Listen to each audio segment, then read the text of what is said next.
Most dogs understand the deal.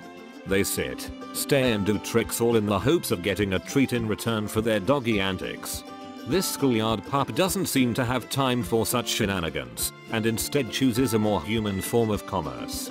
The dog, named Negro, lives on the campus of Diversified Technical Education Institute of Monterey Castle in Colombia. The school's faculty provides the lovable canine with food, water, shelter, and love. In return, he keeps a watch over things on campus as staff and students go about their day. Longtime attendant to the on-campus shop, Gladys Barreto told the Dodo, he is very intelligent. Store workers got a first-hand impression of this early on in Negro's days at the school. They noticed him becoming very observant of students buying cookies. He became even more intrigued when the kids would give him the cookies. He would go to the store and watch the children give money and receive something in exchange, teacher Angela Garcia Bernal said to the Dodo. Something brilliant clicked in Negro's head.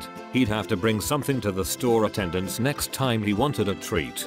One day, spontaneous, he appeared with a leaf in his mouth, wagging his tail and letting it be known that he wanted a cookie, said Bernal.